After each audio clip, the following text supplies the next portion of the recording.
Nutrition is one of those topics that if you're serious into it, if you're serious about it, the more you read, the more confusing it gets. And why I'm saying that is because I just finished reading the book Fat for Fuel by Dr. Joseph Mercola.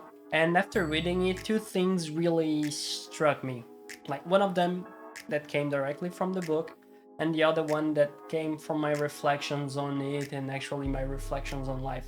So the first one is how metabolic flexibility is really important and how we've kind of lost our ability to listen to our bodies.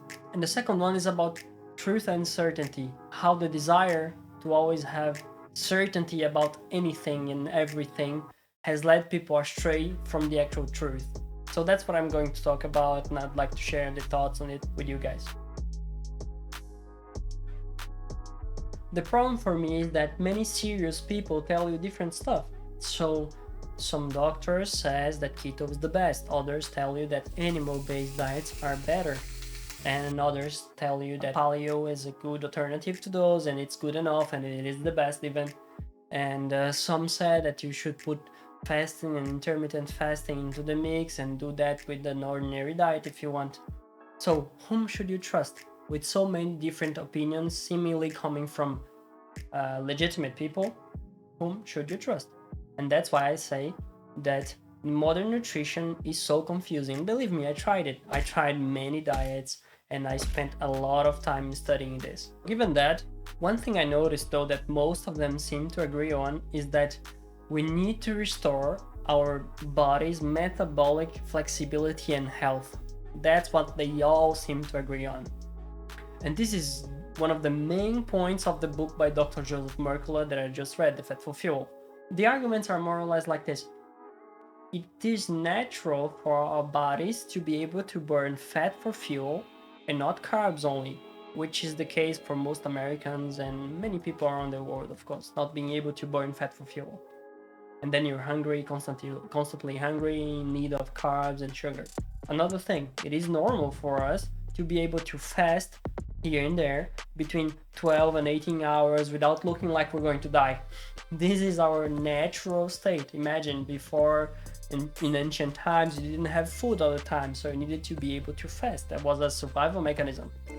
Nowadays you fast for 4 hours and you're almost dying. It is not natural though for us to be in need of food every 3 hours. It is very likely, or at least somewhat likely, that you go to a mainstream nutrition practitioner or you listen from nutrition influencers and they tell you that you need to be eating constantly not to feel hungry and to whatever. And these are the points to me on which many of these seemingly contradicting views on nutrition they converge on. So being metabolically flexible means that you can do all of those things I just mentioned without damaging your health or without feeling tired all the time.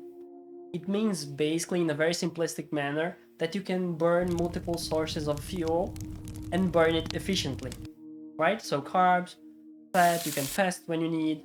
That's being metabolically flexible. And being metabolically healthy means that your body can work in that flexible manner but still have energy produced well. Your mitochondria works well, you have energy all the time, you don't feel tired. Of course, if you're tired after working out, stuff like this, but you get the idea, right? You don't feel overly tired and your body has its processes working fine. That's all it means to be metabolically healthy in a very simple manner, of course. Dr. Mercola says you should eat high fat, low carb, and moderate protein, and that's the most healthy for your longevity, he claims. Others, like Dr. Paul Saladino, says that you should eat a lot of animal protein, you can eat organic fruits, raw milk, and honey, among other things, but that's the base of it. And they seem to be both correct. Most people I see doing these diets, they appear to be very healthy at least. And Dr. Paul Saladino, as far as I know, he did carnivore before, then he switched to this animal-based one where you can eat honey, fruits, etc. And after noticing that, I wondered, okay, so where lies the truth? What should I follow? What should I apply in my own life? And I noticed that some things are common between them all. such as the first ones I mentioned, but there is also this one, and this is even more true. Like, they all seem to agree even more on this, which is vegetable oils are the worst thing you can eat. Rapeseed oil, canola oil, whatever. They're very inflammatory and bad. So avoid processed foods, prefer raw organic foods if you can. This kind of stuff, right? But the following question is, where is the bigger truth, in the sense that what about the whole nutritional plan? What should I follow? What should I eat? And after giving this some thought, unsurprisingly, I'm coming to the conclusion that it lies somewhere in between all of these visions. What I'm noticing is that to find the best nutrition plan for you, what you need to do is to actually reflect on your situation, listen to your body, do the necessary measurements, exams, get help from a professional, but I mean from a professional that understands this thing I'm talking about. So, to give you some concrete examples, are you obese and almost diabetic or diabetic? Probably the keto diet and the MMT, which is the mitochondrial metabolic treatment or therapy from the Dr. Mercola in the Fat for Fuel book, is the best way for you to go. You could give it at least a try. Let's say then that you are willing to gain muscle mass and improve your performance in a lean way and as quickly as possible in a healthy manner. You could probably try something like the Paleo diet or the animal-based diet. Yet, are you allergic to almost everything that exists, like the daughter of Jordan Peterson? Well, you could try the Carnivore or the Lion diet. Yeah, all of these diets have their use cases. One thing I noticed is that none of these doctors recommend plant-based diets, either vegetarian or vegan. But even that, who knows, has a very specific use case. It could be. But here's the hard part. Listening to your body doesn't mean just doing what feels good in the moment. Sugar for sure feels good. Junk food may be very comforting, but actually to listen to your body in a proper way, you need to develop some kind of true awareness of it. And in this way, when you truly step down and you listen to what's going on, you will be able to tell if your body is thriving versus when it is being tricked. And that brings me to the subject of certainty and the truth.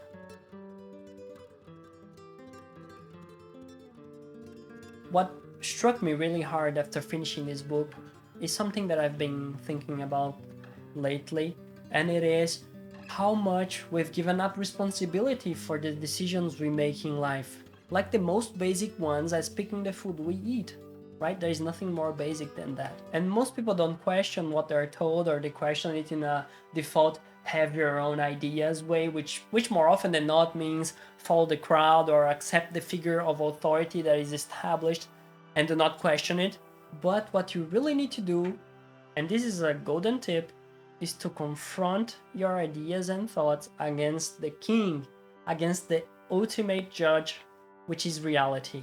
Did you ask yourself at least once, does this advice or is this idea meaningful in some way when I confront it to reality, or it makes no sense at all? Does it match my own experience? Or as the famous quote attributed to Groucho Marx, some say it's from his brothers Chico Marx, well, I don't know, but the quote goes as this: who are you gonna believe, me or your own eyes? Some people believe the others. They do not trust their own eyes. I mean, we can be tricked, of course, yeah, but most of the times our unconscious mind, let's say, the one that really drives you through the day and drives you through most of your life, is sharp. It is very sharp. And what about this certainty thing I mentioned in the beginning? So the thing about certainty is that it is painful to be in doubt. That's one thing I often talk about with friends, how it is painful to be in a state of doubt. It is much more easy to be in the comfortable state of being sure, even though your certainty is wrong.